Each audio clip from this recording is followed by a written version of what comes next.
Welcome to Ear Biscuits. I'm Link. And I'm Rhett. This week at the round table of dim lighting, we have Mr. Clyde Steese. Yeah. He is the co-owner of Bill's Bees. I was gonna say he's a good friend of ours, but he's one of those guys he's a good friend. After you have one conversation with him, and now we've had two, you just feel like, man, this guy's a great friend. I wish he was my granddad. Yeah. I wish he was my resident beekeeper. Whoa, hold on, he is. He is, essentially.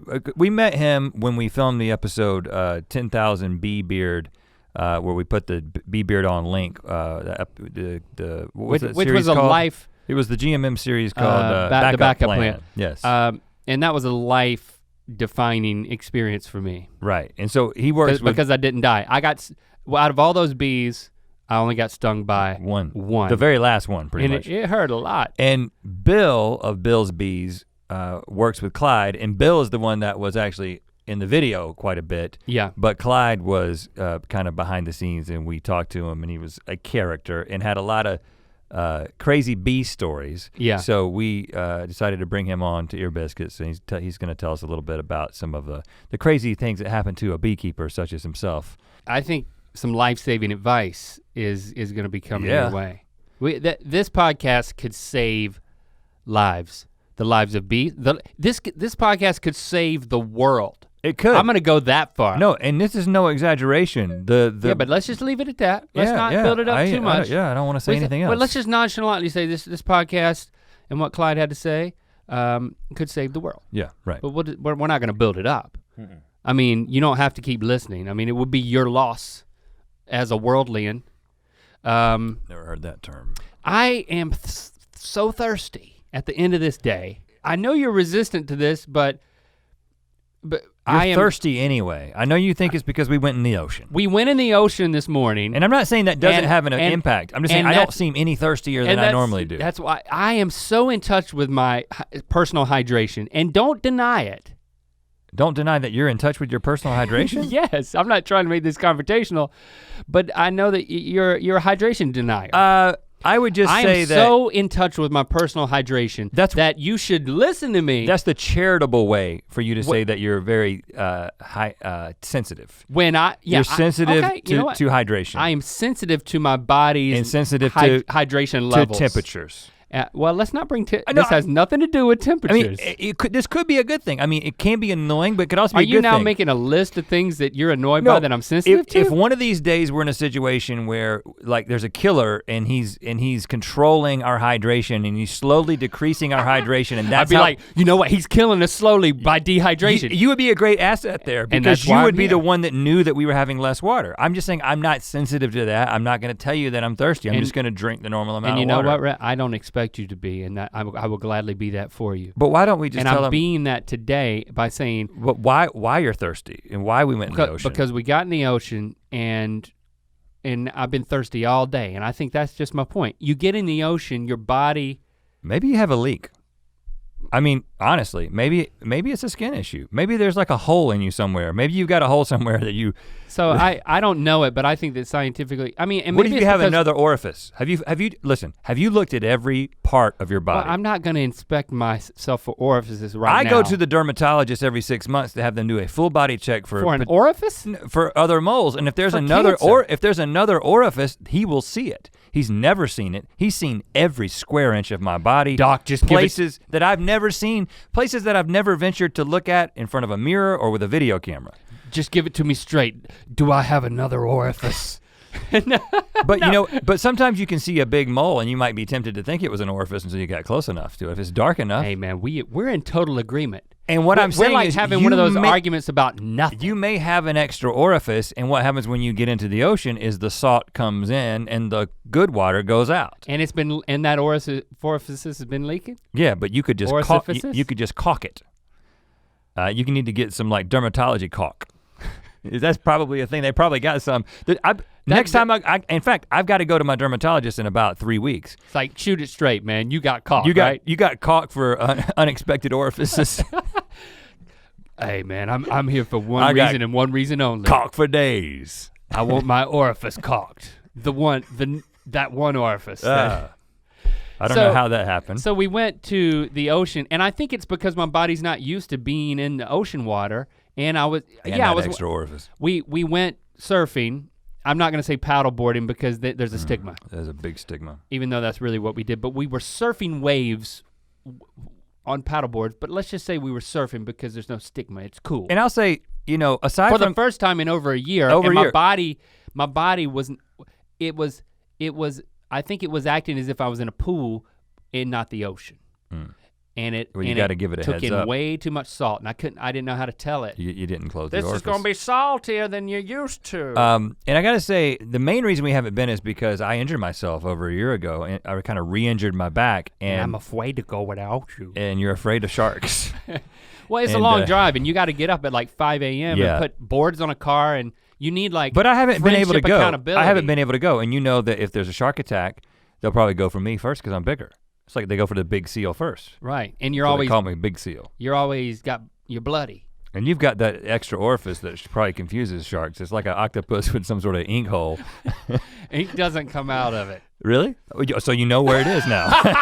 so I got you. Okay. You've got one. You got me. You've got one. And speaking of the stigma, I will say I was thinking about the stigma because of our recent conversation with our friend who we're both getting to know, who will remain nameless. You don't want me to name her, him, whoever? But when we told him that we were stand-up, well, first of all, we found out that he was a lifelong surfer, grew up in Santa Cruz, lived in Malibu for a while. I still go to the Boo every Sunday and morning. He's like a legit surfer. He referred to his collection of surfboards as a quiver.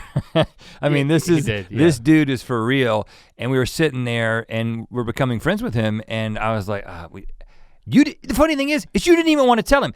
That ain't funny. But I just felt like you wanted to hide that from him. But one of these days he was gonna see the big SUP on top of your car or in the garage or something. Well, I mean, it's a fledgling friendship. I wanted to break the seal. Judgment. No, I wanted to break the seal during our third or fourth interaction because I didn't want that to wait and become awkward. Because I know how surfers feel about stand-up paddleboarders. I don't know if you know this, but they hate us and they call us kooks. And they think that we're dangerous because we have basically large boats that we're standing on that can kill people and we don't really know what we're doing. I have nearly killed myself 4 times. Yeah. And other people. Is that where the other orifice came from? Yeah. Was it accidental? I gave myself an orifice in a near-death experience. But what I will say, stand-up paddleboard. In defense of us, is that we know that we're not good. Now we're a lot better than that. We made a video one time as part of the Mythical show, the very first time we ever went on paddleboards. That's on the internet. And we were horrible. In fact, so many people, we were so bad, people thought that we were doing it on purpose. We were jumping off for the comedic effect. And no, we just sucked so bad. It was like the board was totally steady and then all of a sudden it's like, yeah. And we've gotten much better than that.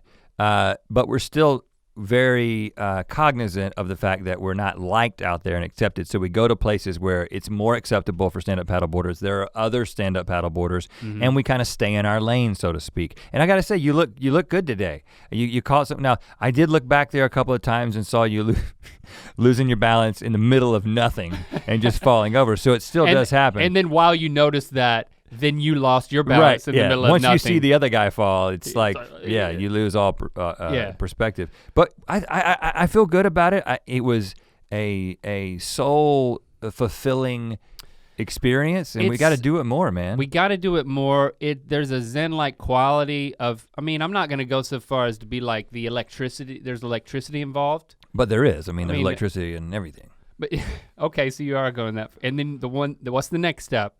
That there's a connection? I don't know, but I'm just saying that's not what I'm talking about. You're not gonna go with a cosmic connection with the ocean. Right. Like it's a living thing, but it is, it's full of living things. I saw a Ziploc bag, but I also saw a dolphin. Yeah, I saw lots of trash, man. I'm somewhere in the middle. There's so much trash. I saw like a black piece of bag, and I saw a harbor seal. I saw a Cracker Jack box. And you saw a what? A fish? A rock? A human. Well, I mean, we see all these types of things. Yeah.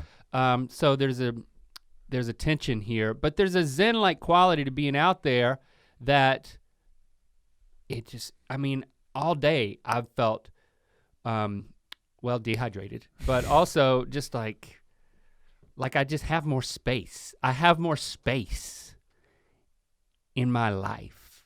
Well, it's the water that you leaked. I have more space. I think, you know. You've been filling it up all day. But I feel like beekeeping, and we'll get to that. You know, whenever we talk to Clyde, well, we already talked to him, but in that conversation, I just feel like this guy has a little bit of zen. He's got space because he works with bees, and there's a resonance to it or something. So are you, is this leading to you're gonna take up beekeeping? Because that sounds like the kind of thing that I would try to get you into. Well, try to get me into it. I'm very susceptible. You want me to get a hive? If you want me to get a hive, then then I get a hive. Yeah, get a hive, and then I get a hive. You come over. 3 years, I'll have a hive, and you won't take the hive home. Then you won't care about it. Yeah, I'm open to that. I feel like beekeeping is the kind of thing I'm gonna do in my old age. You know, like if that's in the meantime, we need to surf. But what if there was a surfboard that had bees in it? Like if you walk up to a hive like we did at Bill's, and I'm spitballing here. I can tell. You can. There's a resonance to it. Clyde talks about dropping a mic in there and what he experienced when he listened to it on headphones. What if that was in a paddleboard? You mean there's a hive inside the board? Yeah. Well, yeah. I think that's a problem when you get in the water. I don't think the bees would be excited about that. It's breathable from the top. How do they get in and out of it? Don't lick the stripes off my candy cane, man. Listen. I still Can you imagine being on, people do yoga on paddleboards. It sounds like more like an art project, honestly. It doesn't sound like a sport. It sounds like maybe something you'd put up in the backyard. It's like I don't need you for this. I've got a surfboard that I've hollowed out and I put beehives in there. I don't need your buy-in. And people love it. I'm not selling you one. I'm doing it. And honestly, it kind of me and Clyde are doing it. It sounds like a high school art project. He's already in. It doesn't even sound like something that would be accepted at the Modern Art Museum. I'm texting him. He's texting me now. I just felt a vibration. I saw his phone. I don't think he texted. And he's saying, I've got the boards, I've got the bees. Clyde literally had I've got the time. A landline telephone in his pocket. That's not text. But don't you want him to be your granddad? I do, but did you sense that there was space in his life for a grandchild? He seems really peaceful. A man-child? He seems very peaceful. I think anybody who is in touch with nature in that way, maybe that's what you're getting at, the resonance of nature. Sometimes the closest we get to nature is the wooden tables that we do shows on. Flushing a toilet. Man, that can be a natural experience. It's like a whitewater rafting experience. Well, good luck with your art project with Clyde. We had a great conversation with him. It's not an art project. But we also want to let you know that we've got a book. Rhett and Link's Book of Mythicality. We wrote it, and here it is. Look, hold that up. Look at that. Now, there it is. It looks like this is the book, but this is just the book cover. That's how books work now. This is what the book's gonna look like, and this is what the cover is gonna look like. But the book is still in process. Well, if I open this up, open it. I don't even know what book is that? Braised beets with orange and pecans. It's just a random recipe cookbook. Book. But this is exactly what it's gonna look like. It's the same dimensions as a recipe book. Rhett and Link's Book of Mythicality, a field guide to curiosity, creativity, and tomfoolery, full of a lot of stories from our lives, our shared experiences, 30 plus years of friendship, and how we've been able to add, through those experiences, mythicality to our lives. Buy one for yourself, buy one for your friend, buy one for your people who don't have friends, and the book can become their friend. You can pre-order right now at bookofmythicality.com. That is bookofmythicality.com. I am ready to get into some bee conversation. Create some space in your life for Clyde and us. Yeah. It's gonna be amazing. It might save your life, and it might save the world. Here it is.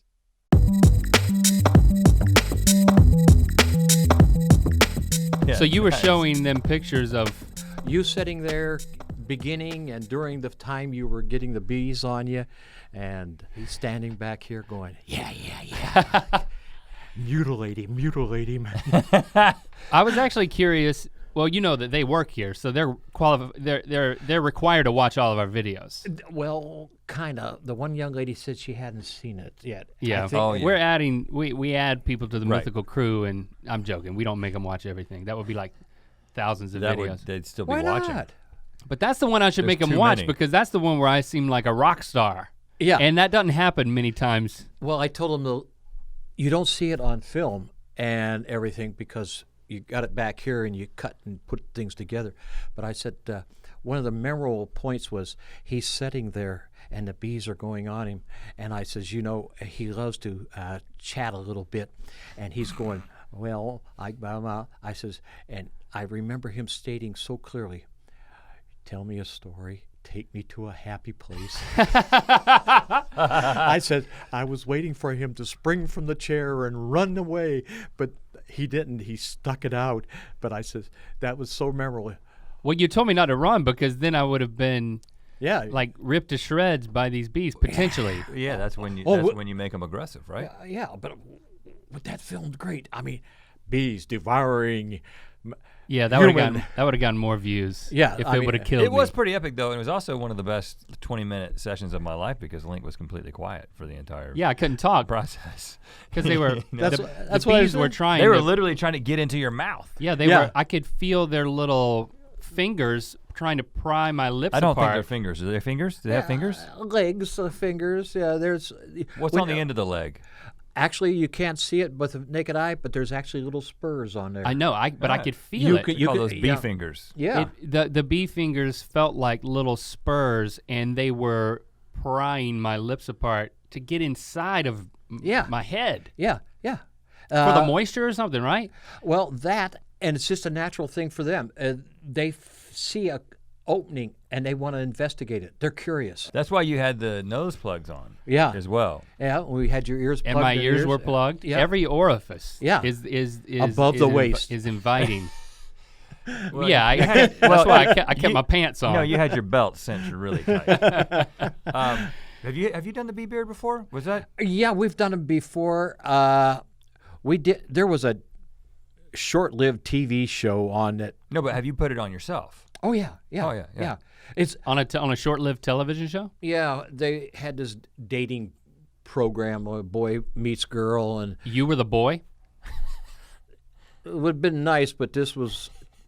Oh shoot, we have a young lady here. And plenty of them listening. But well, this is one typical silly girl that was silly, and she was silly. Oh, she just made so many. She acted more like a 14-year-old that was going on her first date or something. But you were not a contestant on a dating show. The dating show came to get bees from you to put on in a date? Yeah, well, the boy and girl were dating. He was a beekeeper. Was it that naked dating show? You know that one. Yeah. Dating naked. That's a freaking show. Naked and dating? Yeah, it's like they're not even afraid. It's not even naked and afraid. It's just naked dating. I think afraid is implied. Well, I think I would be afraid too if I saw people look better with clothes on. Well, it depends on who they are. Okay. Of course, man. Okay, so you just applied the bees. Yeah, we just applied the bees and to a fully clothed woman who acted like a child. Yeah, well, you have done it. About halfway through it, she sits there and tells the director, the producers, and everybody, and we're standing there. She goes, "I have to go to the bathroom." Well, that's not a possibility. I said, I looked right directly at her, and I says, "You got to be joking." She goes, "No, I've got to go to the bathroom." I says, "Tinkle in your pants." I says, "We can't stop." She goes, "Oh, you must. I says, "They cooperated." You raked all the bees off of her face? You were giving her a bee beard on a date. I still don't understand. Well, premise was he was a beekeeper and he brought her out to the bee yards to show him what he does every day and everything like this. And that was how he was going to show her, which is stupid. Well, that's not how you get a second date. Let me slather your face with 10,000 bees And I don't even tell you to tinkle first. Yeah, it was all explained to her before the cameras started rolling. But I pee before everything that we do, multiple times. I just peed. Well, like when we were on Fallon, I mean, there's like a nervous pee that happens. Yeah. And you went more than me this time. Oh, like I did 3 or 4 nervous pees. Yeah, 3 or 4. You get your body naturally evacuates everything. It's like a fight or flight thing. Just get everything out so you can be light, you can be spry, you never know what's gonna happen. And you don't want to wet yourself on a dating show. Yeah, or on television. As long as it's filmed above the waist, you don't have to worry about it. See, that's why we sit behind a desk.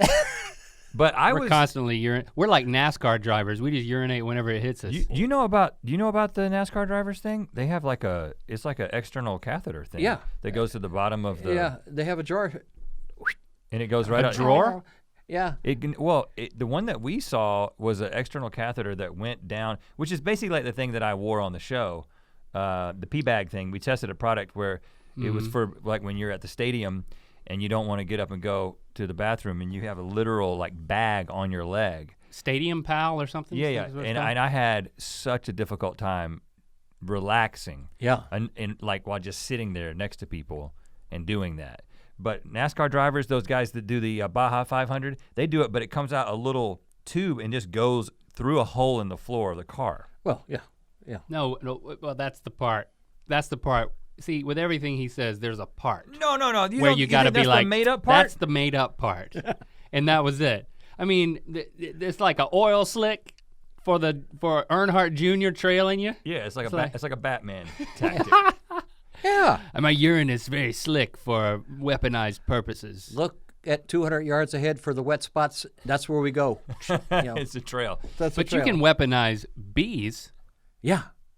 Right? Yes. You know how to do it? I don't even know what that means. I've heard of like weaponized bees, but is that like you strap missiles on a bee? No, I don't know what it is. Okay, here about 10 years ago in that neighborhood, a very intelligent gentleman out of the University of Montana and some other places developed a process of training bees. What? So you train the bees like a dog, like a horse or anything like this, but they trained them to the scent of gunpowder.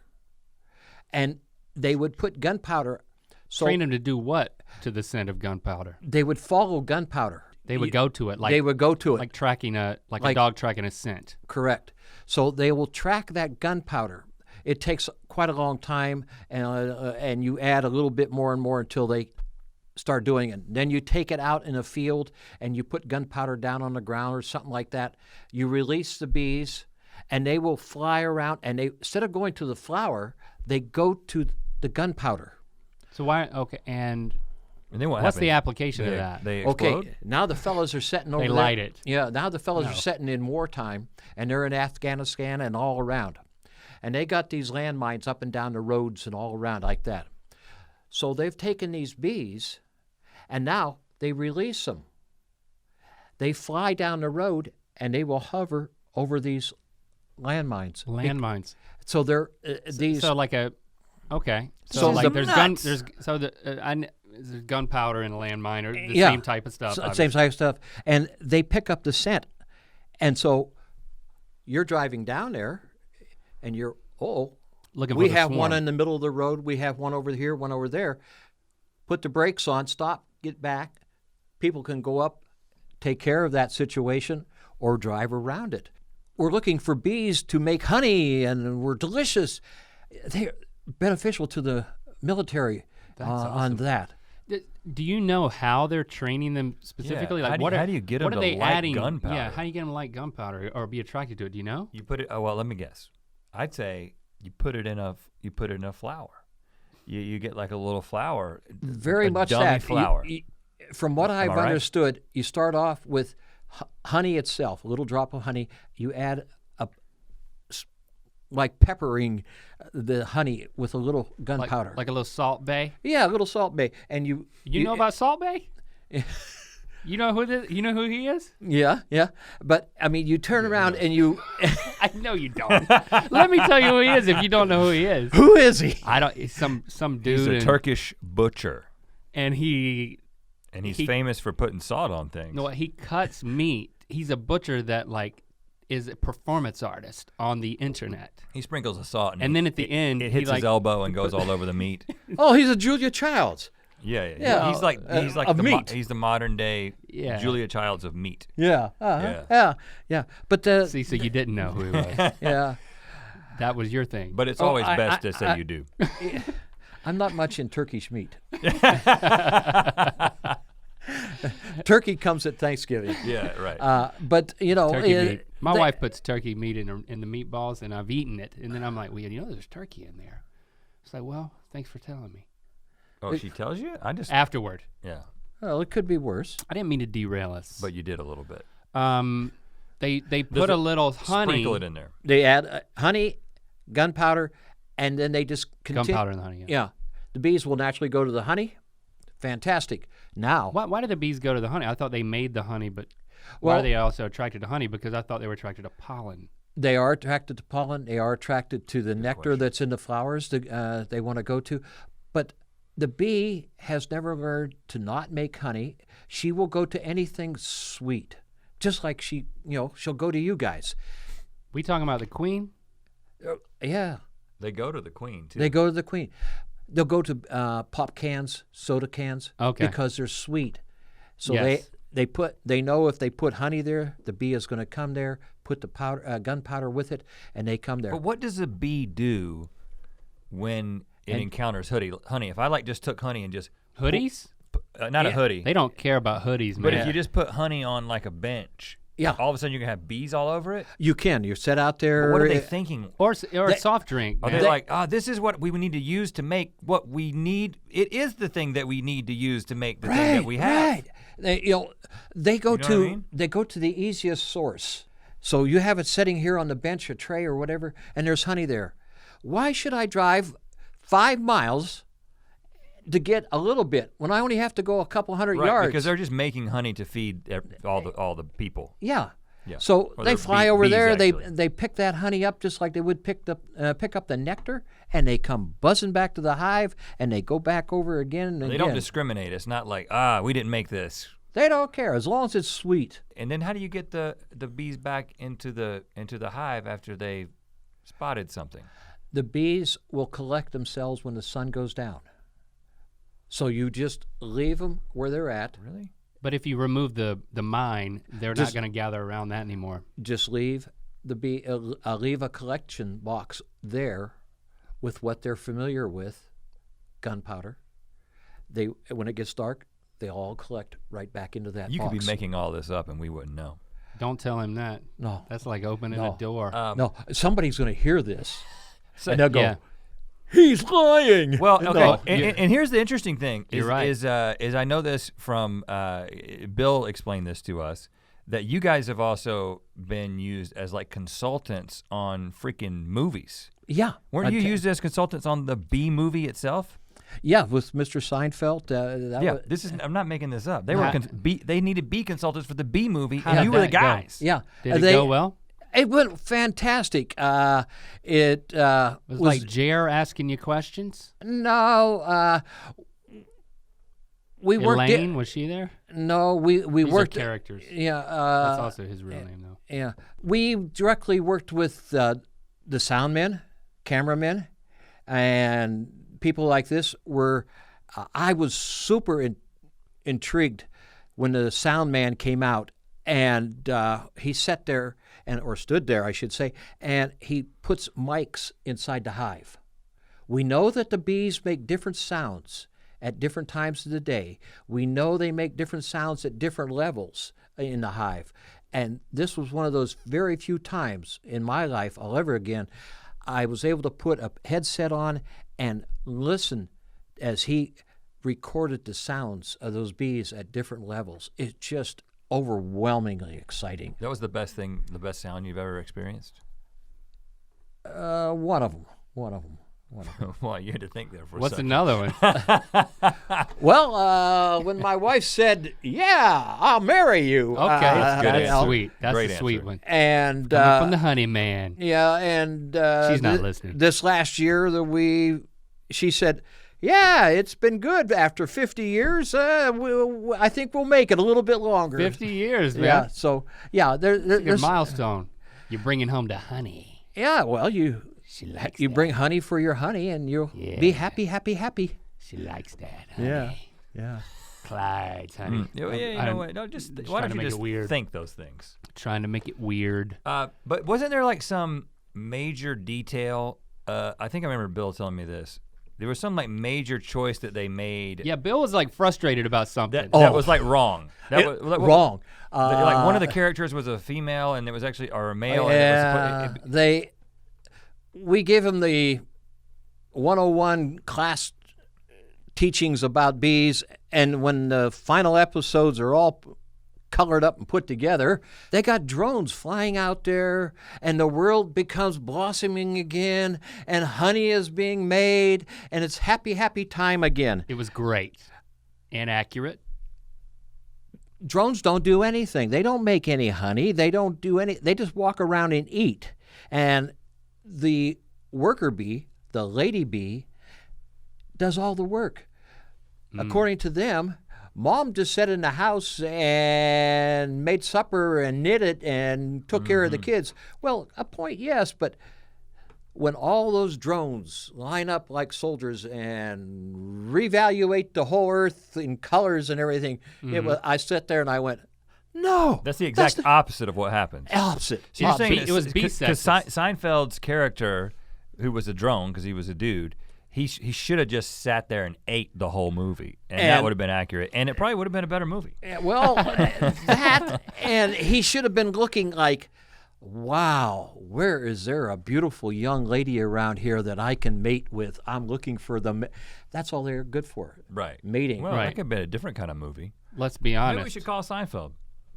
You got his number? 1-800 something. Okay. Yeah, I think he gave you the dummy number. Yeah. Yeah, I don't think that's it. You know, you can say it isn't accurate, but it worked out very well. We made money from it. I should say. Well, yeah. When you got paid something, I mean, there's got to be some money in bee consulting. Don't answer that. Thank don't you. tell us how much money you make, because then we have to tell them how much money we make. Yeah, right. well, it's not fair. They were very reasonable. Okay. Very okay. Tell us if you want to tell us. No, don't tell us. Cheap. Were you stung today? Yeah, there was 3 or 4 times this morning. Yeah. Really? I got out of the truck to put my bee suit on, and before I knew it, I had a tap in the back of my neck and a couple on my hand, and I says, "Thanks, ladies. You welcome me here today. I appreciate what's that." The average? What's the average on a day? There's days I've worked and not had a sting. There's days that I've worked and had a dozen.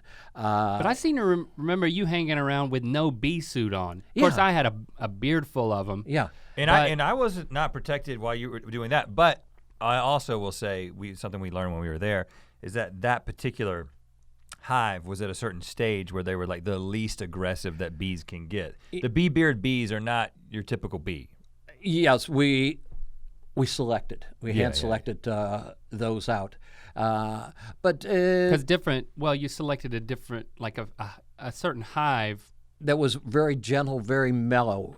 It was the personalities of a hive. Yeah.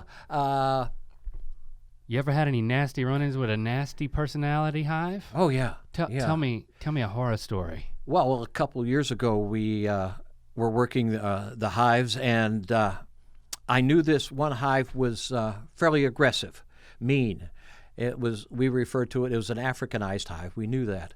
And I wanted to find the queen, destroy the queen, and destroy the queen. Kill her. Like a movie, man. So briefly, this is like Narnia. But Africanized, tell us what that means. What means right quick? From Africa. They're from.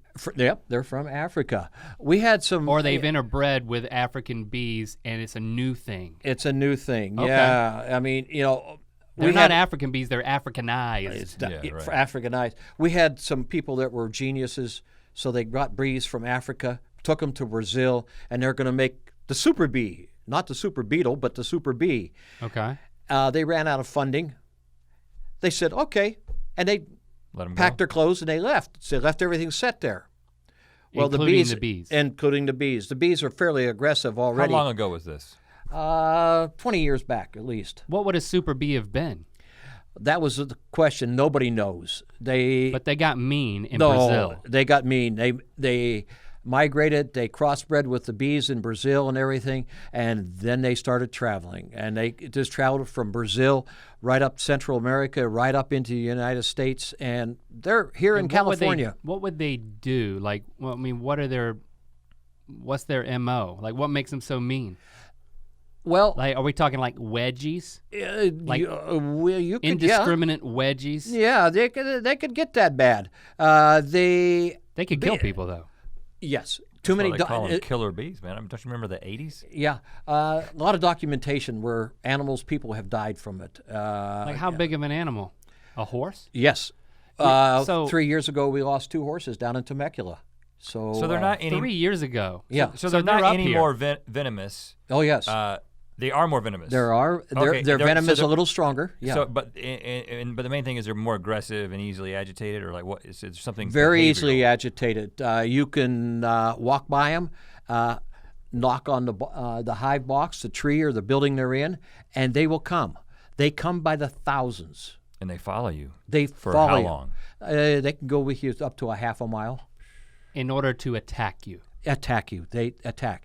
Attack you, attack animal, attack. I have literally, I wish I had taken pictures of it. I was using a motorized weed eater, cutting weeds. The grass and things hit a Africanized hive. In the ground? They were in a tree. I didn't know it. You weed eating a tree? Yeah. Well, if you do it for long enough, it'll come down. Yeah, like Paul Bunyan. Anyway, I realized it. I left the motor running and laid it down on the ground, and they hovered over it, literally hitting the manifold and frying themselves. Ooh. But they are that aggressive. They didn't care. That was genius. You left a decoy, like a what's excellent. it called? Like a red herring, or not a red herring? It was a decoy. Decoy, yeah. You were right the first time. Yeah, I mean, you go a diversion. It was a diversion, so you could run away, and they all attacked your weed eater. Yeah, I mean, it was. You stood there and you just went like, you're committing suicide, but they didn't care. That noise. A lawnmower and things like that, a tractor driving by, a car, can set them off. It made them so mad. Yeah. So, okay. Yeah, but you had a run-in. So what happened with the hive? Well, I went in that hive, and so... And was this like you were being, this was an Africanized hive that had gotten into... Like one of my hives, one of my normal hives. Oh, it took it over. It took it over, correctly. Well, I had a full bee suit on and everything, and my gloves. So I'm working and I'm working and I'm working on it, and I'm getting stung.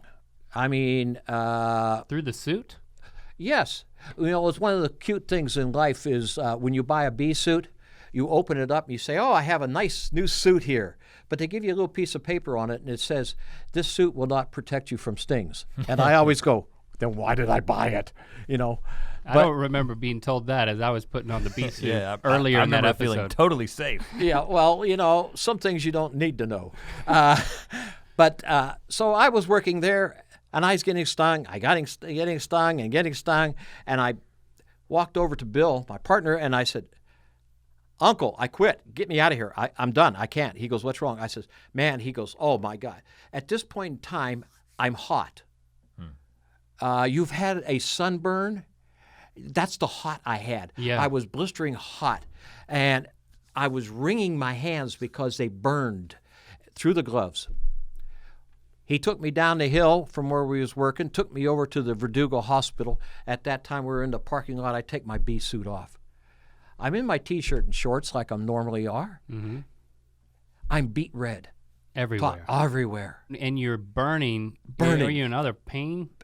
Not pain, just hot. How many stings do you think you'd experienced at this point? Well, when I finished up with all this, Bill and the doctors out there, they counted over 350 stings on one arm. Oh, on one arm. On one arm, and I had them on arms, backs, and chest and everything. So you strip down to just your shorts and shirt in the parking lot, and then you stroll in there, and you're like, I'm like a beat. Yeah. In the emergency room. Yeah. And the young lady says, "I've been bee stung. I need to see a doctor."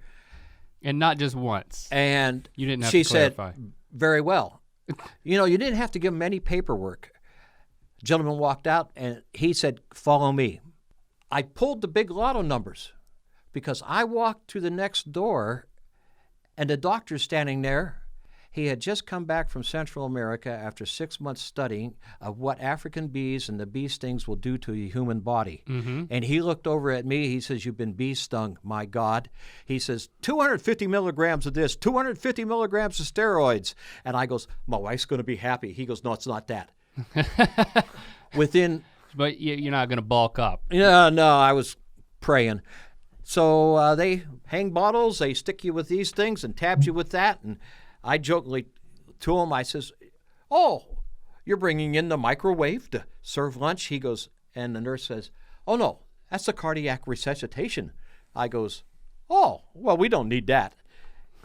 At this point in time, thought you were gonna die. I said, "Gee whiz, I feel tired. I'm so sleepy." She says, "You've had 300 milligrams of some sleeping thing." And I said, "Oh, okay." I went to sleep. Occasionally they would wake me up. About 10 hours later, I'm waking up. I'm thirsty. I'm ready to go. My body is cleared out and everything, and they go through the rigor of telling me how things went. And they said, "It was this way, that way. We gave you a shot of this, and your blood pressure started to come down, and this started to happen." And I says, "Well, fantastic." The doctor says, "Whatever you do, continue it." I goes, "Well, I hope to." He goes, "No." He says, "I've seen men, women, children, 30 years younger than you, your age, and they came in within minutes they were dead." Whoa. I never realized it was that serious. I goes, "You're kidding." He goes, "You've had bee venom within your body. It must be pretty decent. We cannot explain the exact why." But he says, "Yeah, you got a guardian angel," and he says, "Keep him happy because he's keeping you happy." And I put my shoes on and I left that day. And my biggest fear. You never had anything to do with bees again. That right? That was my fear, that I would become highly allergic to it. Right, because that's what happens. So that is what happened. It isn't like you get some sort of immunity to it if you get a lot of venom. You actually become more susceptible to it. More susceptible. Many beekeepers have worked for many years, and they've used Benadryl and things like this to help, but they've become highly sensitive, and they had to quit the industry because of that. So we waited 2 or 3 days. I went down. Bill and I took some bees, stung me a half a dozen times. We stood there for... You conducted a test? Yeah, we had to find out what was going on. Right, and you got to know if you can keep your job. Yeah, and... You're like a flatliner, man. Yeah, I mean, there was no science to it. Just get stung by bees. Say that again.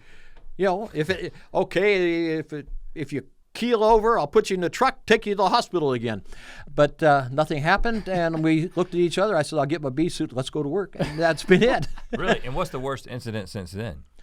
Worst incident since then? Oh, gosh, we've had numerous funnies, excitement things, dumping bees on the ground at 2 o'clock in the morning and then trying to set them up when you got 300,000 bees flying all around you. They don't just spill on the ground like.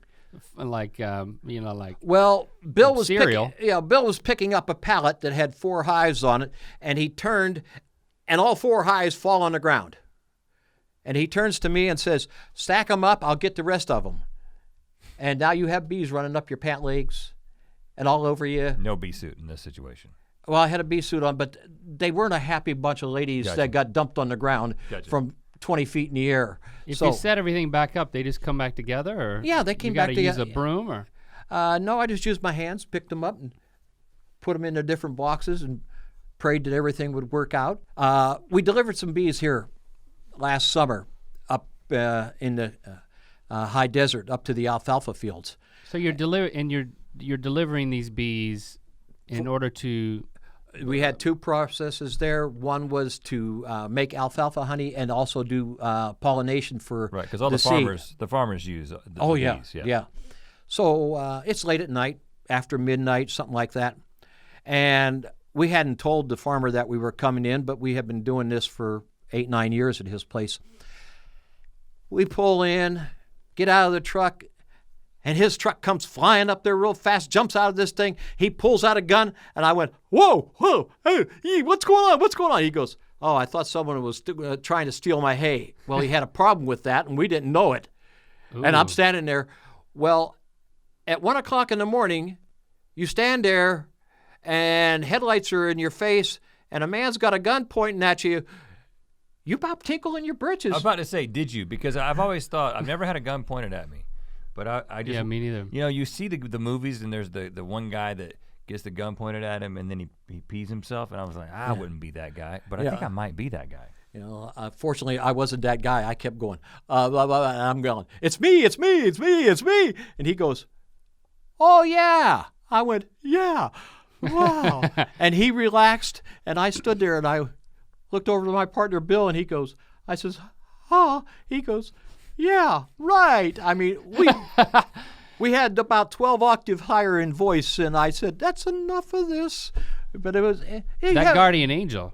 Yeah. So you keep having brushes with death, man. Yeah. Well, I mean, you know, eventually it's going to happen, but I'm kind of prolonging it right now. I'm just stretching it out a little longer. I hope, anyway. Now these I don't think you're at risk to hear tonight. These Africanized bees. Yeah. I want to talk about that a little bit more because I was actually hiking just like in a trail in the Verdugo Mountains, and I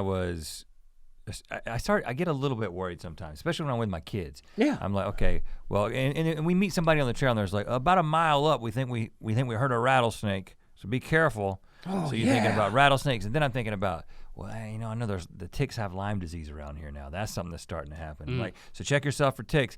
And then I'm start like, and maybe we might run into some killer bees out here, some Africanized bees. You were thinking about that? I was. Yeah. I think I worry about. Well, I'm going to now. Yeah. I've got people that I'm responsible for, like my 8-year-old son. So, could it just be like a hive just out in the mountains and on a trail somewhere? Like, are they everywhere now? Everywhere, from Texas, Southern California border, far north is Fresno. The last reports are. And if you see a beehive in a tree, you don't know. Could you look at the hive and know immediately which one it was? No. There's no. Okay, so it's the behavior of the bees. The behavior of the bees is their first indication. Their second indication, if you want to take the time, and I don't know of anybody that has, you can catch a handful of them and check the measurements of them. Yeah, I'll do that. They're smaller and darker in color. I doubt I'm going to have time to do that. That's me too. But okay, split. I'm going to be really vulnerable with you here because Shepard and I started having this conversation. It was my 8-year-old son Shepard and I and our dog Barbara. Okay. And he was Barbara? like, Barbara, yeah, she's named after Barbara Mandrell.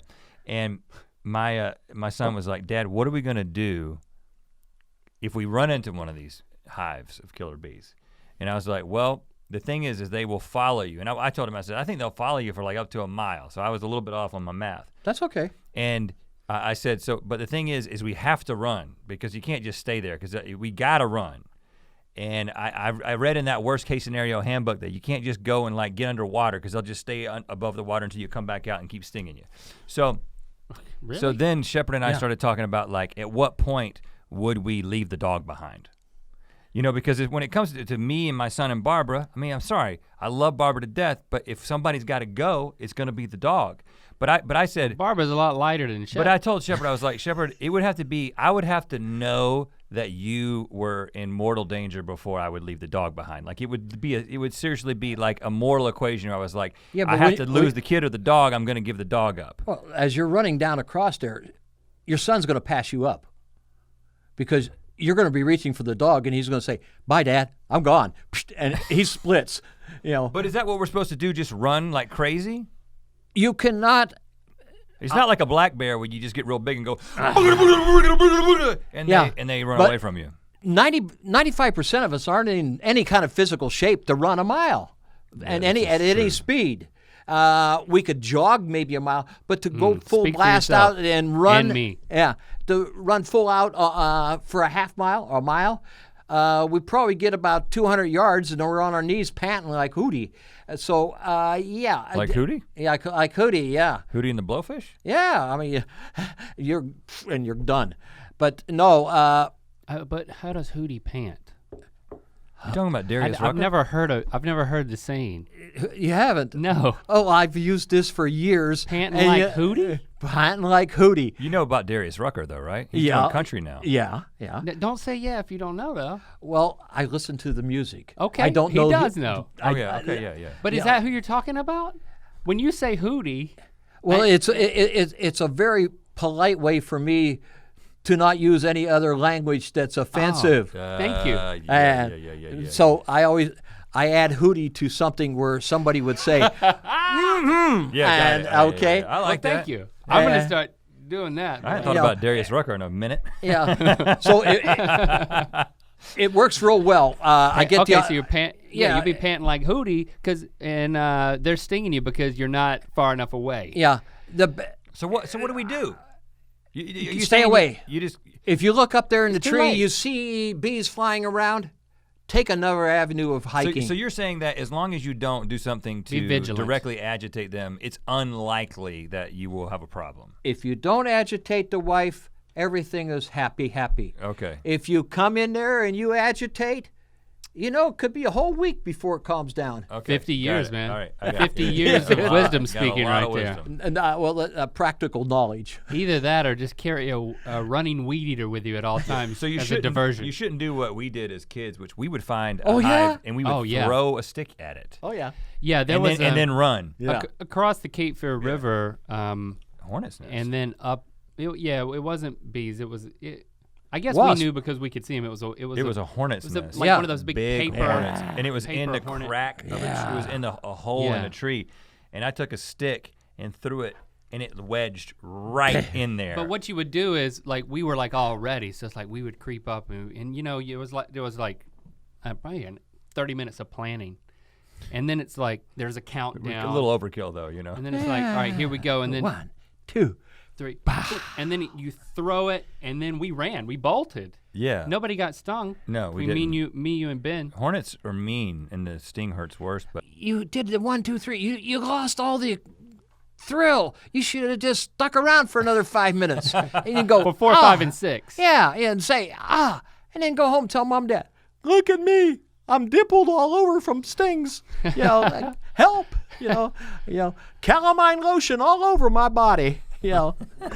So what? Now, man.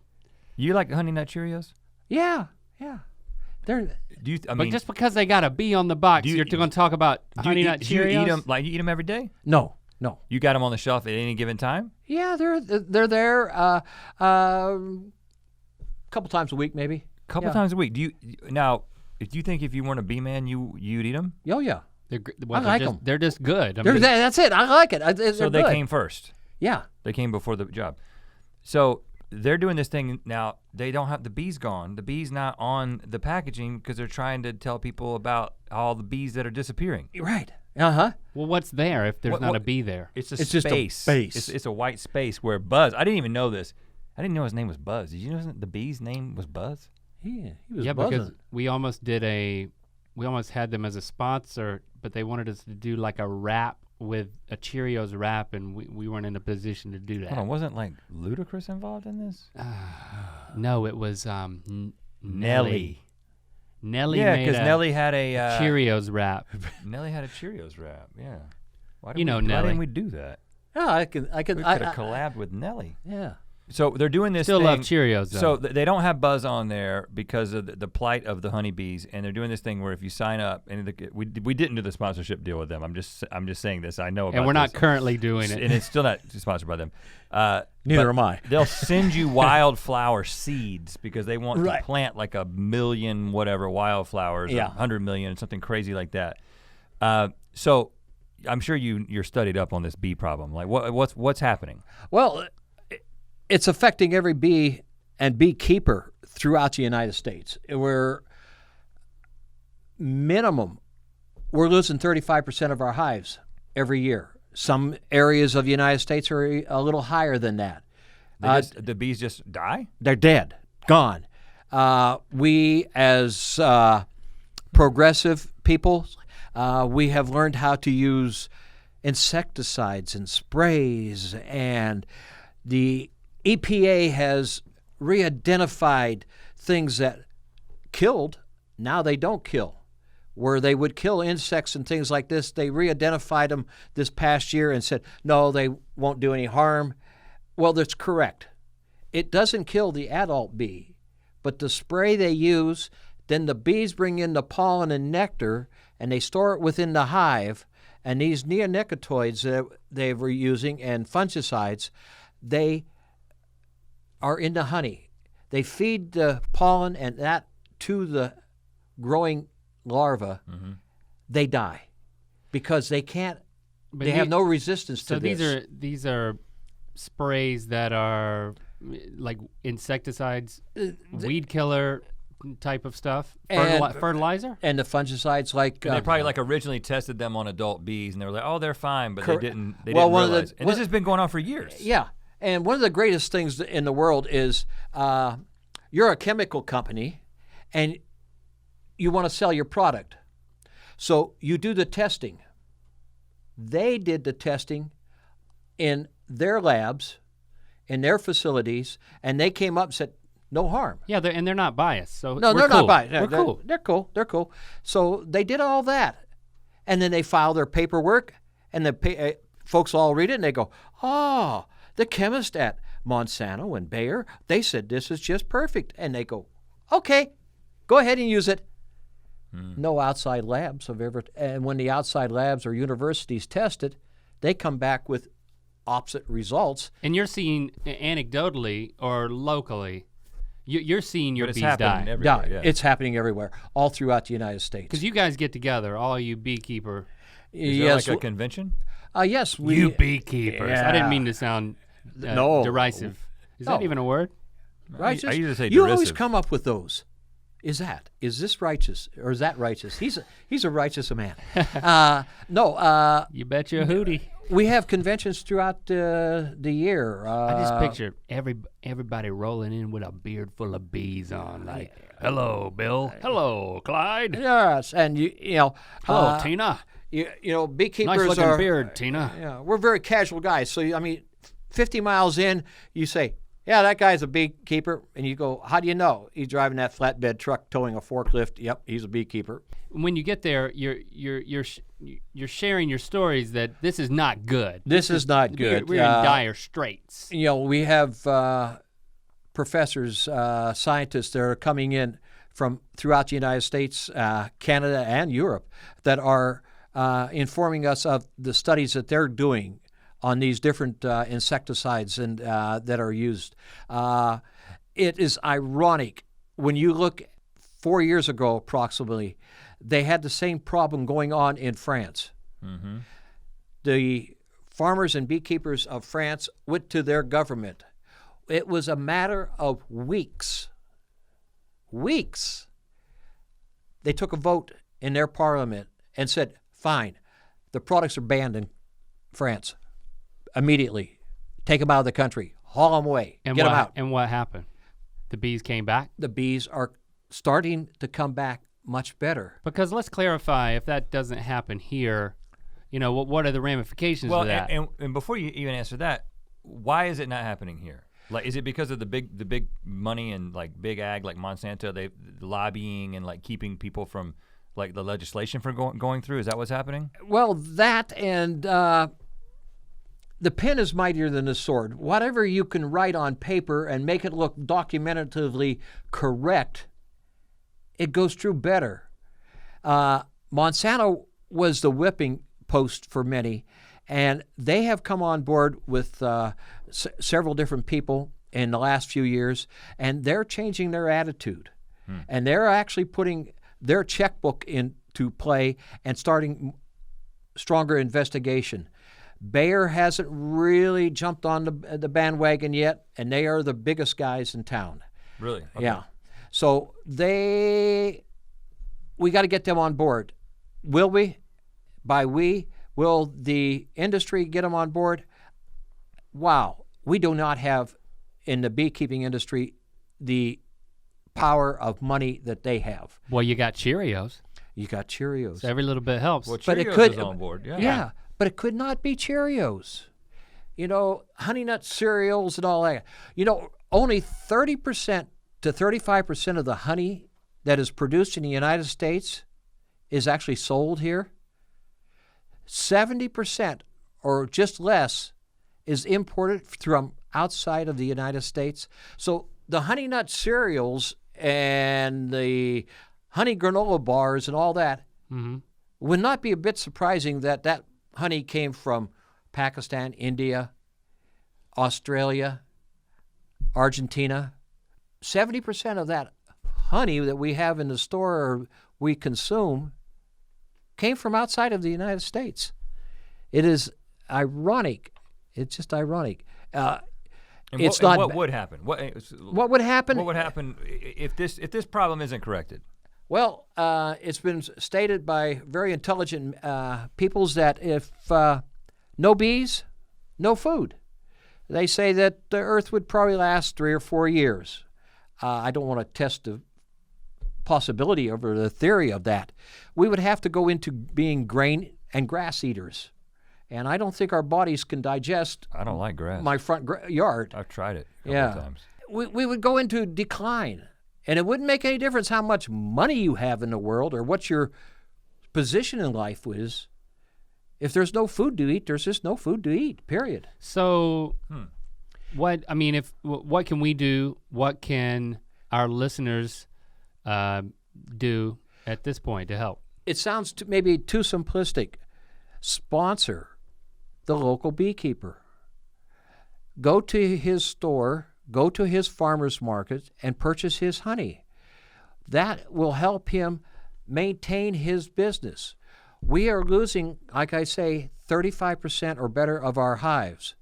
But we're losing something even more important. That is beekeepers. Beekeepers that have been in the business for the second or third generations.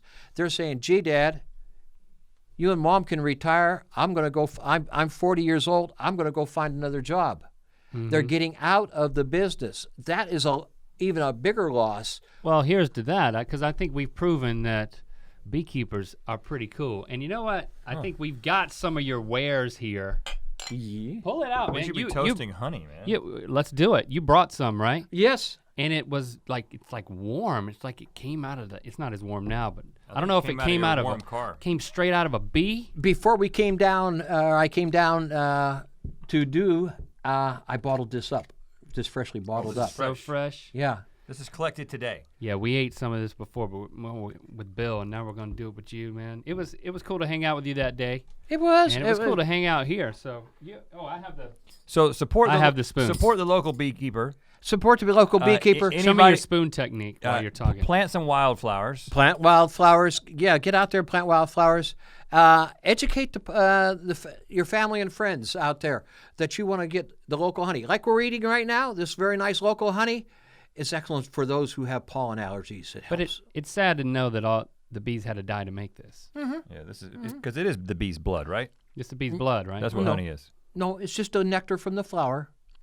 No. Oh, no bees died? No bees In died. the making of this honey? No bees died. No, it's just like the TV show and the movies. You're not gonna no be able to animals convince die at the filming of this show. I'm glad we clarified that. Oh yeah, me too. I mean, I couldn't keep up with them.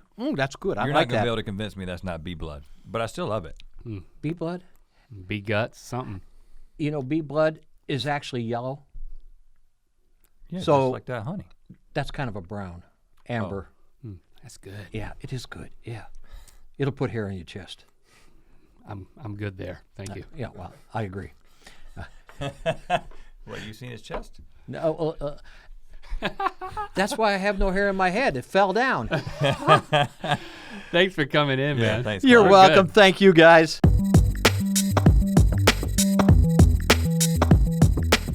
Hope you enjoyed our conversation with Mr. Clyde Steese. You can pick up the honey that Clyde extracts from the honeycomb over at billsbees.com. It's good. We just ate some. And support your local beeist. Yes, you should eat local honey. I mean, that's important. You're supposed to Good do for it your body. for the allergies and stuff. So So do both of those things. Yes. While we're at it, asking you to do things. Leave a review on iTunes for this podcast. That's extremely valuable to us. Comment on SoundCloud if that's where you're listening, or on YouTube if you're listening and watching here. Your feedback is always valuable, Mythical Beast, so use hashtag Ear Biscuits wherever hashtags are found. And if you're watching on the This Is Mythical YouTube channel, we always appreciate a subscription. It's free. Man, all that talk about cereal, man. I'm hungry. Honey Nut Cheerios does sound good right now. You wanna go get some? Well, I'm also thirsty. Well, there's milk in there. Gotta hydrate.